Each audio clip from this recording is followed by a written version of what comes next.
we're disappointed that he treated Paul Gingerich the same as he did Colt Lundy, because their involvement was different, and the real killer in this case was Colt Lundy and not Paul Gingerich.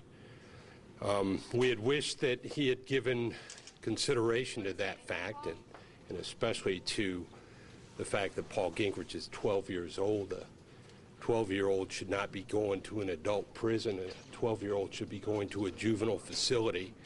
And so hopefully he will remain safe, Paul Gingerich, while he's incarcerated, and we will monitor that, and hopefully everything will go okay. But we really believe that should have given him 20 years, and he should have put him into a juvenile facility. So, the youth incarcerated as an adult program, does that not separate him from the adults?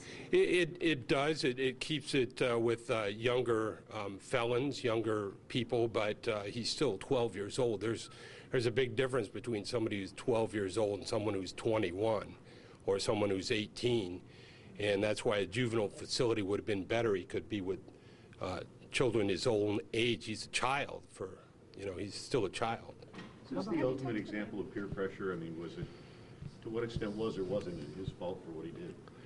Well, I think it is the ultimate example of peer pressure. There's no question that Colt Lundy is the one that had the idea to kill Phil Danner. It was Colt Lundy who had the gun. It was Colt Lundy's idea.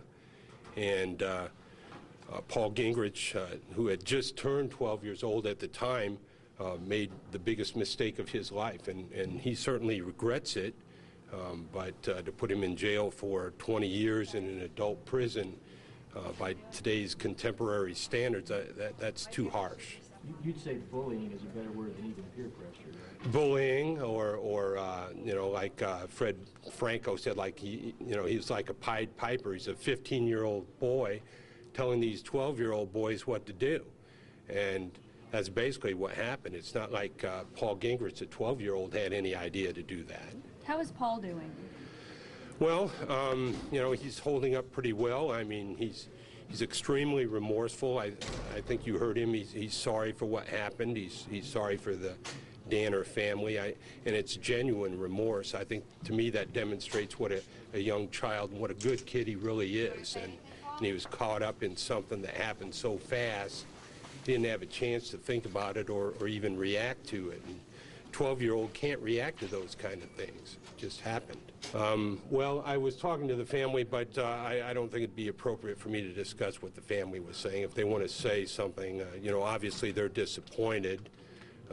They were hoping for a lesser sentence as well, and I think they also wanted to see their son go to a juvenile facility. In a sense, the sentence is identical in many ways? The sentence was identical to what Colt Lundy got, and that's part of the tragedy, because it was Colt. They're two different boys, and they're two different people, and their involvement was different. And Paul Gingerich's involvement was minimal compared to what Colt Lundy did. Was this justice?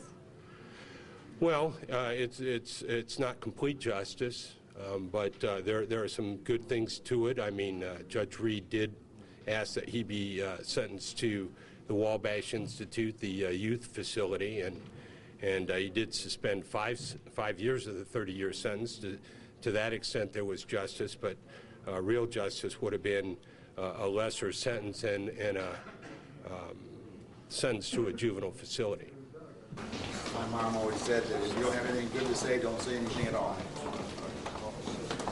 Obviously, we're very, very disappointed in the sentence that was handed down. It was clear from everything in the case that Colt Lundy was the moving party. That's all we have to say.